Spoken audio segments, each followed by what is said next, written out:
Hello everyone, welcome back to my channel. I am Shifali Agarwal. So आज हम पढ़ने वाले हैं क्लास 9th की science chapter number 1 matter in our surrounding के इंटेक्स क्वेश्चंस। एक्सप्लेनेशन हम ऑलरेडी पढ़ चुके हैं, तो अगर आपने अभी तक ना पढ़ी है explanation, line by explanation plus notes के साथ मैंने पढ़ाया है, तो आप डिस्क्रिप्शन बॉक्स में लिंक जाके देख सकते हो और आप उसमें से पढ़ सकते हो। ठीक है, एनसीईआरटी क्वेश्चंस भी अलग हैं, उसकी मैं नेक्स्ट वीडियो बनाऊंगी। ठीक है, तो अभी पढ़ते हैं हम इंटेक्स क्वेश्चन, जो कि बहुत सारे हैं। फर्स्ट क्वेश्चन है, which are the followings are matter. इनमें से कौन सी चीज़ मैटर है। मैटर होता क्या है?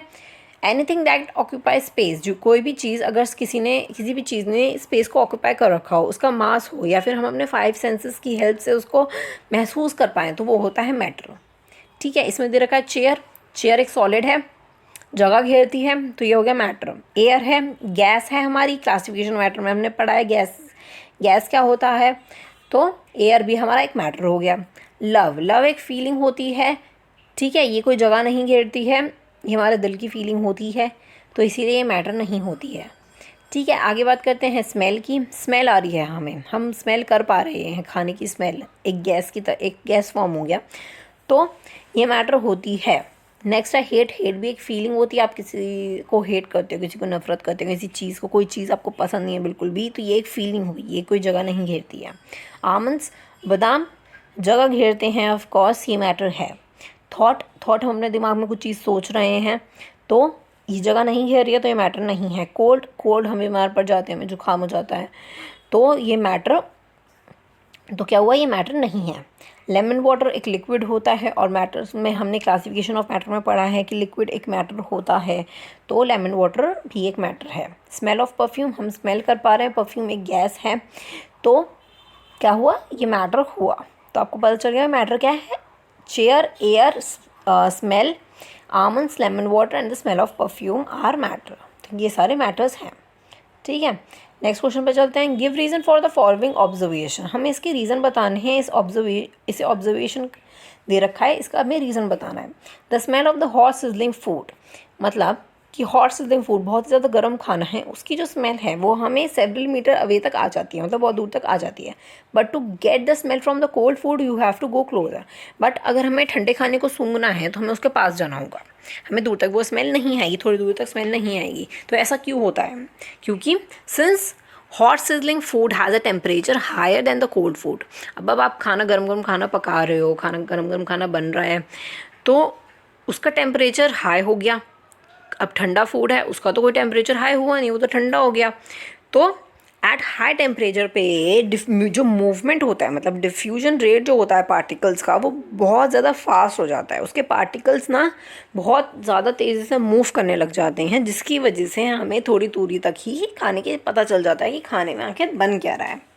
ठीक है, लेकिन ठंडा खाने की हम तक नहीं आ पाती, क्योंकि उनके पार्टिकल्स की मूवमेंट नहीं होती है, बहुत स्लो होती है, होती भी है तो इसी वजह से ठंडे खाने की स्मेल नहीं आती, और गर्म खाने की हमें थोड़ी दूर तक स्मेल आ जाती है। ठीक है, नेक्स्ट क्वेश्चन पे चलते हैं। A diver is able to cut through the water in the swimming pool, which property of matter does this observation. Diver, आपको पता होगा कि जो तैरने वाले होते हैं, ठीक है, जिनको स्विमिंग करनी आती है, वो पानी को काटते हुए निकल जाते हैं। ऐसा क्यों होता है, और इसके अंदर कौन सी प्रॉपर्टी यूज़ हो रही है? This show that in water which represent the liquid state of matter. अब पानी क्या है? लिक्विड स्टेट ऑफ मैटर है हमारा। ठीक है, the particles of water are held together by the force of attraction, but these forces of attraction are not strong. अब ये हमारी लिक्विड स्टेट है, लेकिन पानी के जो पार्टिकल्स हैं, उनके अंदर जो फोर्स ऑफ अट्रैक्शन है, वो एक साथ रहते हैं। Particles of matter are held together by the force of attraction, लेकिन उनके अंदर जो फोर्स ऑफ अट्रैक्शन है वो इतनी स्ट्रांग नहीं है। सॉलिड के आप देखोगे तो उनके अंदर जो पार्टिकल्स की जो फोर्स ऑफ अट्रैक्शन है वो एक साथ चिपके चिपके से रहते हैं बिल्कुल, तो उनके फोर्स ऑफ अट्रैक्शन बहुत ज़्यादा स्ट्रांग है। लेकिन लिक्विड के पार्टिकल्स के बीच में स्पेस होता है, उनके बीच में गैप होता है, उनके फोर्स ऑफ अट्रैक्शन इतनी स्ट्रांग नहीं होती है, जिसकी वजह से जो भी लोग स्विमिंग करते हैं, आपने देखो स्विमिंग पानी को ऐसे काटते हुए वो निकल जाते हैं।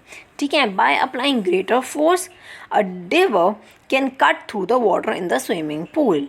अब जो अगर आप बहुत ज़्यादा फोर्स लगाओगे पानी में तो पानी क्या होगा, वो कट जाएगा। उनके बीच में जो पार्टिकल्स हैं पानी के, जिनके बीच में फोर्स ऑफ अट्रैक्शन प्रेजेंट है वो बहुत ज़्यादा कम है, तो इसीलिए वो पानी को काटते हुए निकल जाते हैं। So the particles of matter attract one another. So जो पानी के जो पार्टिकल्स हैं, मैटर के जो पार्टिकल्स हैं, वो एक दूसरे अट्रैक्ट करते हैं और फिर से वो पानी वैसा का वैसा ही हो जाता है। ठीक है, तो इसीलिए जो भी स्विमिंग करते हैं, जिनको स्विमिंग आती है, वो पानी को काटते हुए निकल जाते हैं। ठीक है, नेक्स्ट क्वेश्चन पे चलते हैं। What are the characteristics of particles of matter? Particles of matter की कैरेक्टरिस्टिक्स क्या क्या होती है? पहली तो आप ये लिख दो कि every matter is made up of particles. Matters जो हैं वो पार्टिकल से ही बने होते हैं। ठीक है, सेकेंड है particles of matter have space between them. Particles of matter के अंदर ना स्पेस होती है, पार्टिकल्स के बीच में स्पेस होती है, चाहे वो सॉलिड हो, लिक्विड हो या गैस हो। सॉलिड के बीच में तो स्पेस होती ही नहीं है, लिक्विड के बीच में स्पेस होती है, गैस के अंदर सबसे ज़्यादा स्पेस होती है। ठीक है, particles of matter are in continuous motion. वो कंटिन्यूसली मूव करते रहते हैं पार्टिकल्स जो होते हैं मैटर के, लिक्विड और गैस स्टेट में। सॉलिड के पार्टिकल्स मूव नहीं करते क्योंकि मूव करने की जगह ही नहीं होती, वो इतने ज़्यादा चिपके हुए होते हैं, तो वो कंटिन्यूस मोशन में होते हैं। ठीक है, जो पार्टिकल्स ऑफ मैटर हैं have an attractive force between them to keep them together. Particles of matter के बीच में ना फोर्स ऑफ अट्रैक्शन होता है बीच में, जिसकी वजह से वो एक साथ रहते हैं, एक साथ चिपक के रहते हैं। टू कीप देम टुगेदर की फोर्स ऑफ अट्रैक्शन जो है वो उन्हें एक साथ रखता है। ठीक है, तो ये आपकी 4 कैरेक्टरिस्टिक्स हो गई कि स्पेस होता है, वो एक कंटिन्यूस मोशन में रहते हैं, उनका जो फोर्स ऑफ अट्रैक्शन होता है जिसकी वजह से वो साथ रहते हैं। ठीक है, तो ये हो गया characteristics of particles of matter. Next पे चलते हैं। The mass per unit volume of a substance. Mass per unit volume of a substance को हम डेंसिटी कहते हैं। डेंसिटी का मतलब क्या होता है? भारीपन, कि उसमें कितना भारीपन है।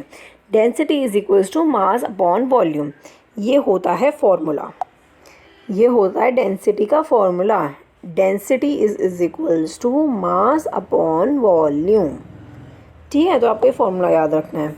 अब हमें क्या बोला गया है इसमें कि आप ना अरेंज करो, arrange the following in order of increasing density, कि कैसे कैसे डेंसिटी इंक्रीज हो रही है, भारीपन इंक्रीज होता जा रहा है। तो हमें बताना है। सबसे पहले दे रखा है एयर। ठीक है, एयर तो बहुत ज़्यादा हल्की होती है, भारीपन तो होता ही नहीं है उसके अंदर। ठीक है, तो सबसे पहला हो गया एयर। फिर भारीपन किस में बढ़ रहा है?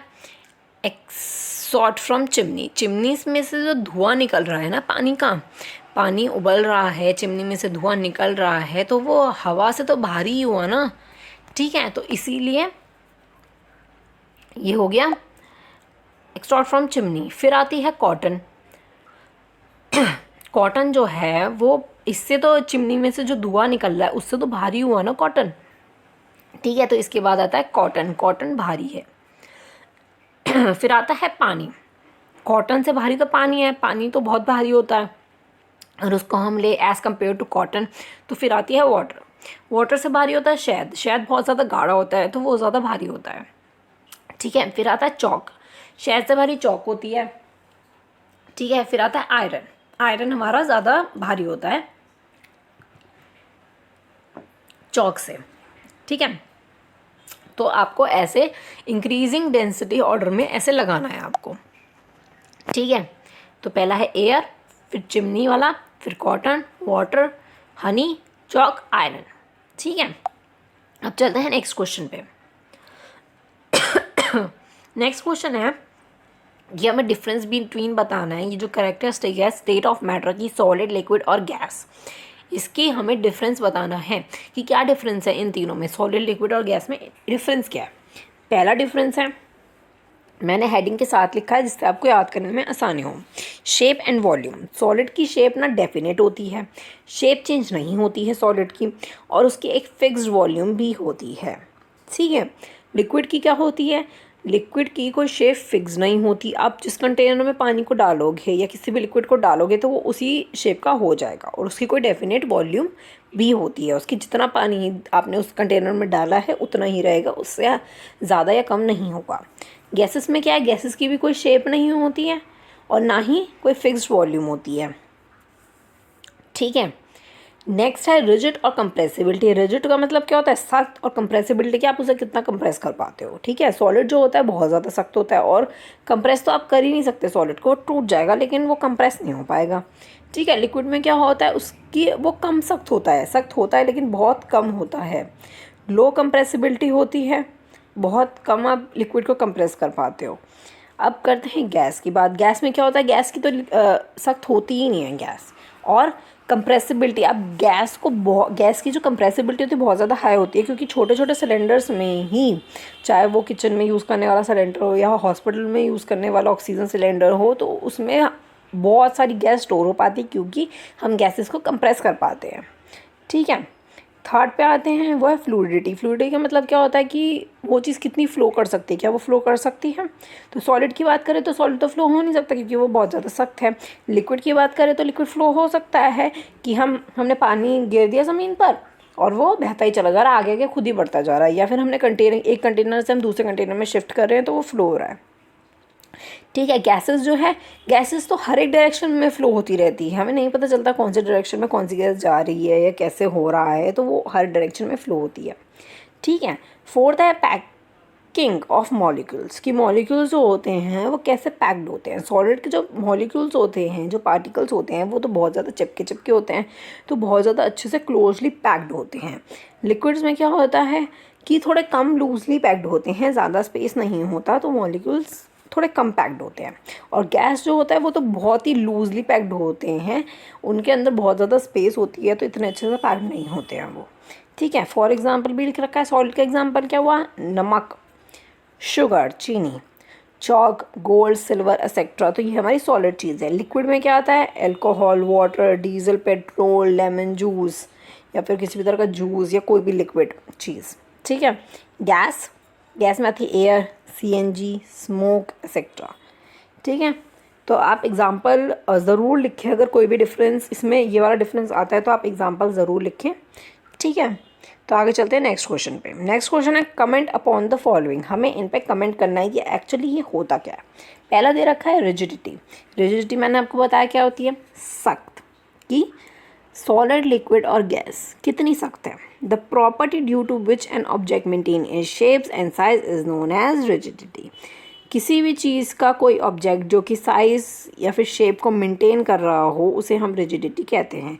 सॉलिड होता है सख्त और लिक्विड गैस सख्त नहीं होते हैं, वही मैंने लिख रखा है। आपको लिखनी है डेफिनेशन, थोड़ा सा लिख दो डेफिनेशन और बता दो सॉलिड, लिक्विड और गैस सख्त होते हैं या नहीं होते हैं। ठीक है, नेक्स्ट बात करते हैं कंप्रेसिबिलिटी की। कंप्रेसिबिलिटी मतलब कितना हम हाई प्रेशर से कंप्रेस कर पा रहे हैं। It is a property of matter which allow decrease in volume under the high pressure is called a compressibility, कि हम हाई प्रेशर के साथ वॉल्यूम को डिक्रीज कर पाए किसी भी चीज़ की। तो गैस के अंदर होते सबसे ज़्यादा कंप्रेसिबिलिटी, सॉलिड और लिक्विड के अंदर नहीं होती है। ठीक है, आपको ये ज़रूर बताना है इसके अंदर कि सॉलिड, लिक्विड और गैस में किस में कंप्रेसिबिलिटी होती है और किस में नहीं होती, किस में रिजिडिटी होती है और किस में नहीं होती, तो आप ये ज़रूर लिखें। ठीक है, फ्लूइडिटी क्या होती है, जो फ्लो कर पाता है। It is a property of substance to easily flow and allow change in its shape is known as fluidity. वो फ्लो कर पाता है ईजिली और अपने शेप को चेंज कर पाए, तो उसे हम कहते हैं फ्लूइडिटी। गैस और लिक्विड जो है वो ईजिली फ्लो हो जाते हैं, सॉलिड फ्लो नहीं होता क्योंकि वो रिजिड होता है। ठीक है, नेक्स्ट है filling gas container. Gas container को हम फिल कर रहे हैं, तो ये इसका मतलब क्या होता है, gases can be compressed easily. Gases जो है ईजिली कंप्रेस्ड हो जाते हैं, hence they can be filled with in the vessel at the high temperature, और हाई टेम्परेचर पे इसमें वेसल में हम फिल कर पाते हैं। पार्टिकल्स जो होते हैं गैस के वो फ्रीली मूव करते हैं in all the direction and occupy all the space, सारी स्पेस को ऑक्यूपाई कर लेते हैं जितनी भी उस कंटेनर के अंदर होती है, वेसल के अंदर होती है। ठीक है, gas fill the containers completely, इसीलिए गैस जो है कंटेनर को पूरी अच्छी तरह भर देती है। ठीक है, तो ये हो गया फिलिंग गैस कंटेनर। अब आगे बात करते हैं शेप की। सॉलिड का एक फिक्स शेप होता है और एक फिक्स बाउंड्रीज होती हैं, फिक्स तरीके से बना होता है। फॉर एग्जांपल चेयर है, वो फिक्स शेप में है, अगर आप उसे कंप्रेस करोगे या फिर कुछ करने की कोशिश करोगे तो वो टूट जाएगी। तो शेप जो है वो सॉलिड की फिक्स्ड है, उसकी बाउंड्रीज फिक्स्ड है। लेकिन लिक्विड की कोई फिक्स शेप नहीं है, आपके जिस कंटेनर में आप उस लिक्विड को डालोगे वो उसी कंटेनर का हो जाएगा। गैसेस की कोई फिक्स शेप नहीं होती है, क्योंकि गैसेस तो ऑल डायरेक्शन में फ्लो करती रहती है ना, तो कोई फिक्स शेप तो है ही नहीं। ठीक है, फिर आता है काइनेटिक एनर्जी। काइनेटिक एनर्जी क्या होती है, the energy of the particles of matter due to their movement is called their kinetic energy. जो पार्टिकल्स के बीच में जो एनर्जी होती है, जैसे वो मूवमेंट कर पाते हैं, जब वो मूवमेंट करते हैं ना, तो जिस एनर्जी के साथ वो मूव करते हैं तो उसको कहते हैं हम काइनेटिक एनर्जी। गैसेस के अंदर सबसे ज़्यादा काइनेटिक एनर्जी होती है तीनों स्टेट्स में से, सॉलिड, लिक्विड और गैस। तीनों को हम कंपेयर करें तो गैस के अंदर सबसे ज़्यादा काइनेटिक एनर्जी होती है, क्योंकि वो हर डायरेक्शन में मूव कर पाते हैं। Kinetic energy increases with the rise in temperature. जैसे ही टेम्परेचर बढ़ेगा, अगर हम पानी को उबालते हैं तो पानी का टेम्परेचर बढ़ेगा और उसकी काइनेटिक एनर्जी भी इंक्रीज होगी, एंड वाइज वर्सा। ठीक है, तो ये हो गया kinetic energy. Next density. Density मैंने आपको बताया कि भारीपन। The mass per unit volume of a substance is called density. Density is equals to volume, mass upon volume. Generally a substance has a maximum density in its solid state as compare to liquid and gaseous state. Solid के अंदर सबसे ज़्यादा density होती है। Solid क्योंकि सख्त होता है, भारी होता है, तो सॉलिड के अंदर डेंसिटी सबसे मैक्सिमम होती है एज कम्पेयर टू लिक्विड और गैस। ठीक है, तो ये आपको पता चल गए। अब है गिव रीजंस। ठीक है, अब इसमें हमें रीजंस बताने हैं। फर्स्ट दे रखा है a gas filled completely the vessel in which is capped. Gas जो है, हम गैस को किसी वेसल के अंदर कम्प्लीटली फिल कर रहे हैं, इन विच इज कैप्ड। ठीक है, तो इसका हमें रीज़न बताना है। सिंस द अट्रैक्शन फोर्स जो होता है पार्टिकल्स ऑफ अ गैस के बीच में, वो बहुत ही ज़्यादा कम होता है, जिसकी वजह से उनके बीच में ना स्पेस जो होता है, पार्टिकल्स के बीच में जो स्पेस होता है वो बहुत ज़्यादा होता है। पार्टिकल्स जो हैं वो इधर उधर मूव करते रहते हैं किसी भी डायरेक्शन में बहुत ही ज़्यादा फास्ट स्पीड में, जिसकी वजह से जो है कंटेनर या वेसल पूरे अच्छे से फिल हो जाता है। हम गैस को अगर किसी भी चीज़ के अंदर रख रहे हैं तो वो फिल हो जाएगी। ठीक है, तो इसका मतलब क्या हुआ कि पार्टिकल्स के अंदर ना, पार्टिकल्स की अट्रैक्शन फोर्स वो बहुत ज़्यादा कम होती है, जिसकी वजह से स्पेस बहुत ज़्यादा होती है। स्पेस बहुत ज़्यादा होती है और अट्रैक्शन बहुत कम होती है, तो इसी की वजह से वेसल जो है वो कम्प्लीटली फिल्ड हो जाता है। ठीक है, अब चलते हैं आगे। A gas exert pressure on the wall of the container. अब गैस जो है, गैस को अगर हम किसी कंटेनर में भर रहे हैं तो जो गैस है वो तो फ्रीली मूव करती रहती है, किसी भी डायरेक्शन में मूव करती रहती है। अब कंटेनर की जो वॉल है, अगर वो फ्रीली मूव कर रही है कंटेनर के अंदर, तो वो कंटेनर की वॉल्स को भी हिट कर रही है, प्रेशर दे रही है। तो इसका हमें रीज़न बताना है कि ऐसा क्यों होता है। क्योंकि जो गैस के जो मॉलिक्यूल्स होते हैं उनके अंदर काइनेटिक एनर्जी बहुत ज़्यादा होती है, जिसकी वजह से वो फ्रीली मूव करते रहते हैं और कंटेनर की वॉल को हिट करते हैं रैंडमली और कंटिन्यूसली। रैंडम और जो गैस का मोशन होता है, पार्टिकल्स का जो मोशन होता है, जिसकी वजह से कंटेनर की वॉल को वो हिट करते हैं, वो प्रेशर देते हैं। ठीक है, और कभी कभार वो एक दूसरे से भी टकराते हैं। कभी कभार क्या, वो एक दूसरे से भी टकराते हैं, वॉल से छोड़ा, वो एक दूसरे से भी टकरा रहे होते हैं। तो इसका रीज़न ये है। ठीक है, अब नेक्स्ट दे रखा है a wooden table should be called a solid. हम वुडन टेबल को सॉलिड क्यों बोलते हैं? वुडन टेबल सॉलिड क्यों हुई? वुडन टेबल सॉलिड इसलिए हुई क्योंकि वो सॉलिड स्टेट की कैरेक्टरिस्टिक्स को मैच करती है। सॉलिड स्टेट की कैरेक्टरिस्टिक्स क्या होती हैं? वो हार्ड होता है, सॉलिड रिजिड होता है, सख्त होता है, उसकी एक फिक्स लोकेशन होती है, उसकी एक फिक्स शेप और वॉल्यूम होता है। तो इसी वजह से उसे सॉलिड बोला गया वुडन टेबल को। ठीक है, तो ये हमने रीज़न बता दिया कि वो हार्ड होता है, रिजिड होता है। वुडन टेबल भी तो हार्ड रिजिड होती है। ठीक है, उसका एक फिक्स लोकेशन होता है, एक फिक्स शेप में वो बनी हुई होती है, जैसी वुडन टेबल बनती है। ठीक है, तो इसीलिए सॉलिड हो गया। नेक्स्ट देखते हैं D. We can easily move our hand in the air, but to do the same through a solid block of wood we need a karate expert. अगर हम अपने हाथ को हवा में हिलाते हैं, हम हवा में मूव करते हैं, तो ईजिली मूव हो जाता है।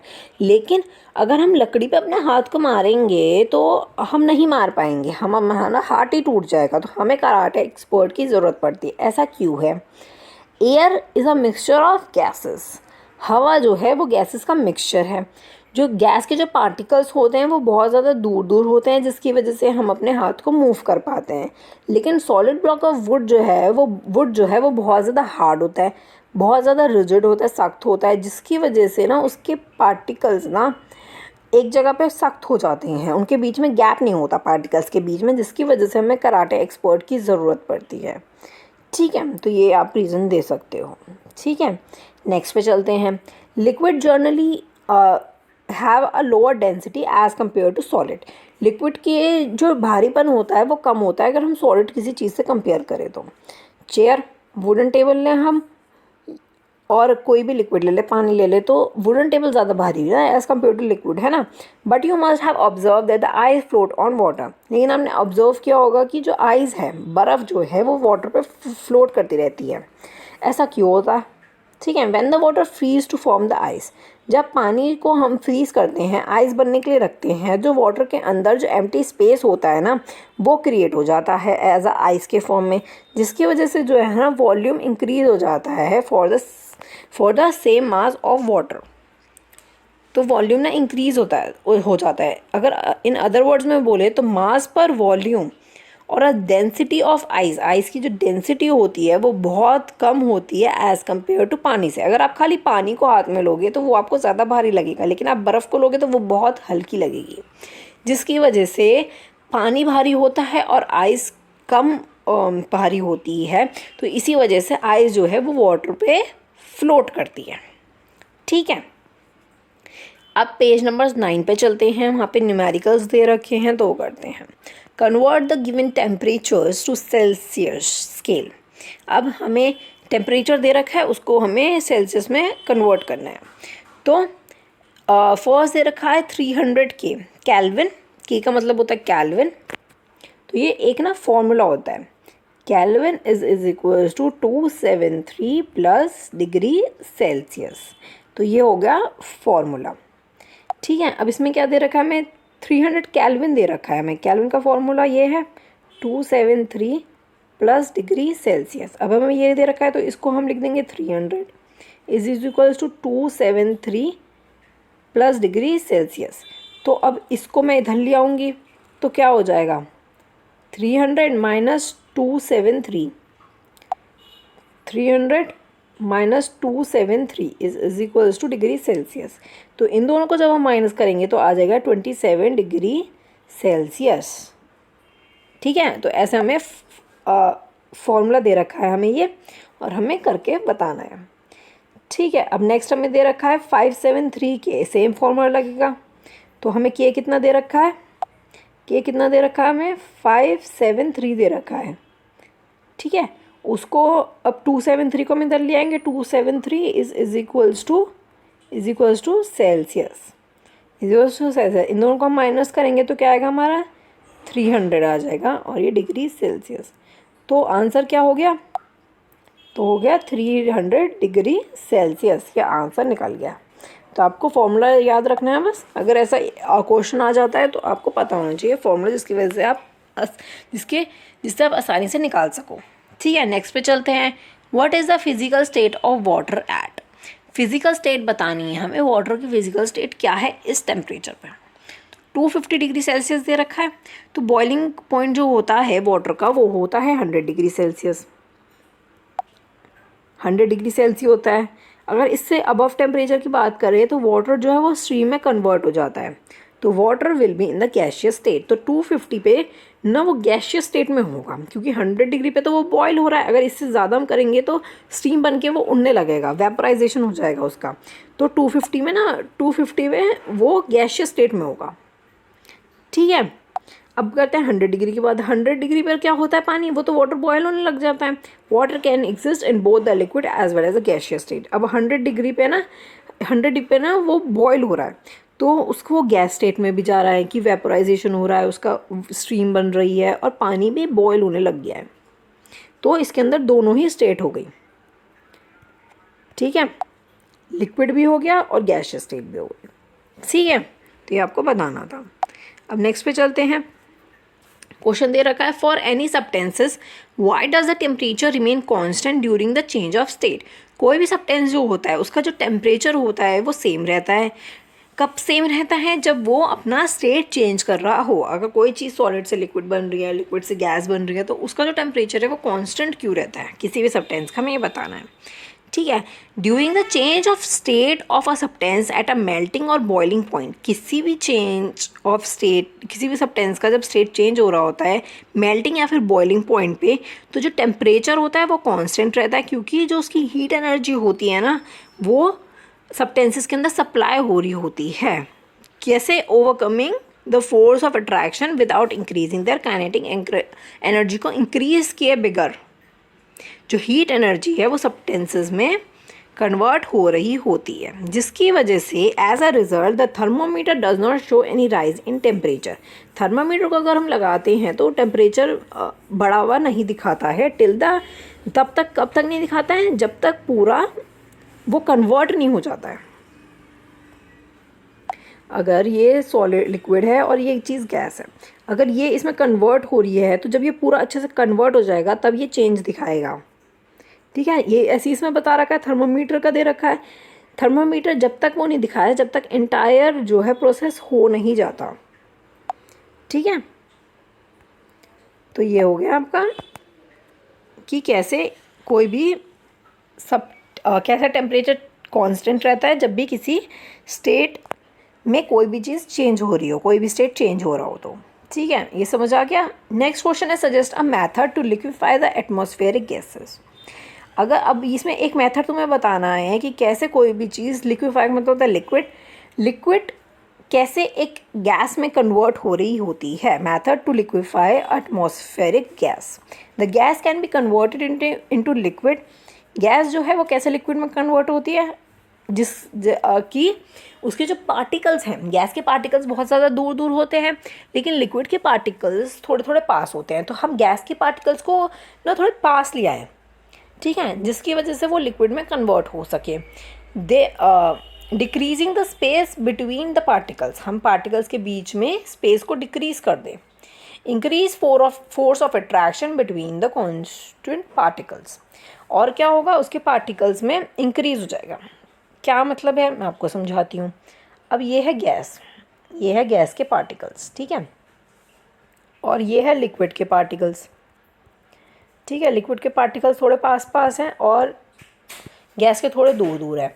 अगर हमें इसमें कन्वर्ट करना है, गैस को लिक्विड में कन्वर्ट करना है, तो इनके जो पार्टिकल्स हैं उनको थोड़ा पास लाना होगा।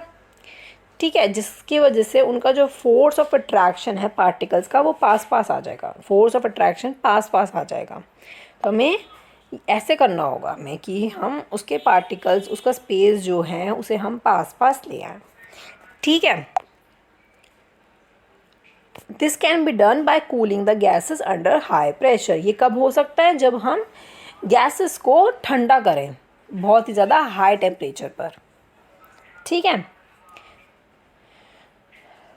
पेज नंबर 10 पे चलते हैं। पेज नंबर 10 पे के क्वेश्चंस कर लेते हैं।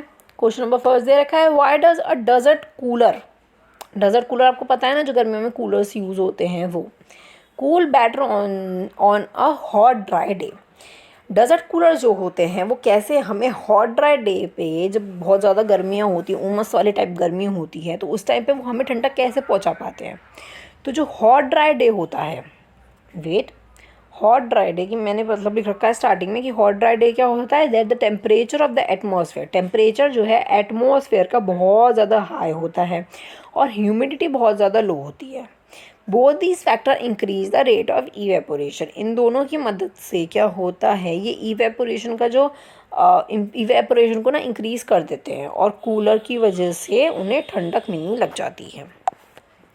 मतलब क्या हुआ इसका, मतलब ये हुआ कि बहुत ही ज़्यादा बहुत ही ज़्यादा गर्मी है। ठीक है, बहुत ज़्यादा गर्मी है, अब आपको लग रही है बहुत ज़्यादा गर्मी। अब क्या होगा, अब कूलर लगाओगे तो कमरे का जो टेम्परेचर होगा वो हो जाएगा ठंडा। ठीक है, वो ठंडा कैसे हुआ, क्योंकि रेट ऑफ इवेपोरेशन जो है, हमारे पसीने सूखने का जो टेम्परेचर है वो इंक्रीज़ हो गया। कमरे में जो बहुत ज़्यादा गर्मी थी वो कूलर ने सोख ली और वो कमरे को ठंडक देने लग गया, हमको ठंडक देने लग गया, जिसकी वजह से कूलिंग इफ़ेक्ट आने लग गया डेजर्ट कूलर की हेल्प से। ठीक है, नेक्स्ट पे चलते हैं। How does the water kept in a earthen pot, मटके में हम पानी रखते हैं गर्मियों में, तो वो मटके का पानी एकदम ठंडा ठंडा कैसे हो जाता है? आपने कभी नोटिस किया होगा कि पानी ना बहुत ठंडा होता है। ड्यूरिंग समर्स के टाइम में वाटर, जो मिट्टी का पॉट होता है उसका जो सरफेस होता है उसके बीच में ना पोर्स होते हैं। मटके के बीच मटका जो होता है उसके बीच में पोर्स होते हैं। अब ये है मटका, मेरी ड्राइंग, ये है मटका। इसके जो बाहर के होते हैं ना, इनके अंदर होते हैं होल्स, साइड साइड में होल्स होते हैं। ठीक है, ये क्या करता है, इवेपोरेशन इस इन होल्स पोर्स की वजह से ना बढ़ जाता है। मैंने इसमें भी लिख रखा है, water present on the surface of the earthen pot पे जो सरफेस होता है वो इवेपोरेट होता है, जिसकी वजह से जो कूलिंग इफेक्ट्स होने लग जाता है, कूलिंग इफेक्ट्स होता है मटके पर। ठीक है, अर्थन पॉट जो होती है उसके जो उस पर पोर्सेस होते हैं वो इवेपोरेशन प्रोसेस को हमेशा कंटिन्यू रखते हैं, जिससे बहुत ज़्यादा ठंडक मिलती है पानी को, और पानी भी ठंडा हो जाता है। और अगर आप बाहर से उसको छूओगे मटके को तो वो भी बहुत ज़्यादा ठंडा होगा। ठीक है, तो मटके में क्या हुआ, उसके यहाँ पे ना पोर्स हो गए। ठीक है, ओके नेक्स्ट पे चलते हैं। Why does our palm feel cold when we put some acetone or the petrol or a perfume on it? अगर आपने परफ्यूम तो देखा ही होगा, परफ्यूम मतलब अपने हाथ पे कभी मार के देखा ही होगा। आपने परफ्यूम मारा और आपको लगा बहुत ज़्यादा ठंडा ठंडा। अब ये कैसे हुआ? कुछ लिक्विड जो होते हैं वो वेपोराइज हो जाते हैं बहुत जल्दी, वो भाप बन के उड़ जाते हैं। इसे हम वॉलेटाइल लिक्विड्स कहते हैं। परफ्यूम्स हो गया, पेट्रोल हो गया, ये सब जो होते हैं इसे हम वॉलेटाइल लिक्विड्स कहते हैं। इनकी जो heat they get heat from our palm, हमारे पाम से ना, हमारे हाथों से वो हीट को ले लेते हैं और फिर वो हमें ठंडक पहुंचाते हैं। ठीक है, उनका वेपोराइजेशन हो जाता है लिक्विड्स का, भाप बन के उड़ जाते हैं। ठीक है, तो ये हो गया हमारा नेक्स्ट क्वेश्चन। अब नेक्स्ट पे चलते हैं। Why are we able to sip hot tea और a milk faster from a saucer rather than a cup? अब हम गरम गरम चाय को या फिर दूध को हम बहुत सिप ले लेते हैं, फास्ट जल्दी से ले लेते हैं सिप। हम कप से नहीं, रेदर देन अ कप से लिए बगैर सॉसर से ले लेते हैं। सॉसर का जो सरफेस होता है ना वो बहुत ज़्यादा बड़ा होता है, बिग होता है कप, अगर हम कप से कंपेयर करें तो। आपने देखा होगा कभी सॉसर। तो इवेपोरेशन जो होता है ना, using a saucer instead of cup we are increasing the surface area for evaporization to occur. अब चाय को हम ठंडा करने के लिए उसकी सिप ले रहे हैं, तो उसको थोड़ा सा ठंडा होने के लिए उसकी सरफेस एरिया बड़ा होना चाहिए, जिसकी वजह से इवेपोरेशन हो सके। तो कप में कम तेज़ी से हो पाता है, सॉसर में जल्दी से हो जाता है। ठीक है, faster evaporation of particles of tea और milk allow cooling and take a sip become easier. So faster evaporation होगा पार्टिकल्स का, चाय या फिर दूध का, तो वो ठंडक देने लगेगा उनको, जिसकी वजह से हम जल्दी से सिप ले पाएंगे और वो हमारे लिए ईजियर हो जाएगा। ठीक है, ईजी हो जाएगा सिप लेना। ठीक है, तो आपको ये समझ आ गया होगा। नेक्स्ट पे चलते हैं। What type of clothes should we wear in summer? हमें गर्मियों में कौन से टाइप के कपड़े पहनने चाहिए? तो cotton is a good. Cotton क्यों अच्छा होता है? क्योंकि वो पानी को ऑब्जॉर्व कर लेता है। ठीक है, hence it absorb sweat quite well, हमारे स्वेट को भी बहुत ही अच्छे से ऑब्जॉर्व कर लेता है। जो फैब्रिक होता है, फैब्रिक के अंदर जो पोर्स होते हैं, जो होल्स होते हैं, वो स्वेट को ईजिली एब्जॉर्ब कर पाते हैं, जिसकी वजह से सब बोलते हैं कि गर्मियों में ना कॉटन के कपड़े पहनो, जिसकी वजह से आपके जितना भी पसीना आ रहा होगा वो सब सोख लेगा। ठीक है, तो इसीलिए कॉटन बहुत अच्छा होता है और गर्मियों में हमें कॉटन के ही कपड़े पहनने चाहिए। मैं भी कॉटन के ही कपड़े पहनती हूँ। ठीक है, तो आगे चलते हैं। अब होते हैं यहाँ पे question answers finish. I hope आपको ये सारे क्वेश्चन आंसर्स समझ आ गए होंगे। टेक्स्ट क्वेश्चंस, एनसीईआरटी क्वेश्चंस की भी वीडियो जल्दी ही आ रही है, तो स्टे ट्यून फॉर दैट। अगर आपको ये वीडियो पसंद आई हो तो please like and subscribe to my channel, and अच्छी वीडियो के लिए मुझे कमेंट ज़रूर करना कि आपको नेक्स्ट वीडियो कौन सी चाहिए। ठीक है, सो मिलते हैं नेक्स्ट वीडियो में। Thank you so much, bye bye.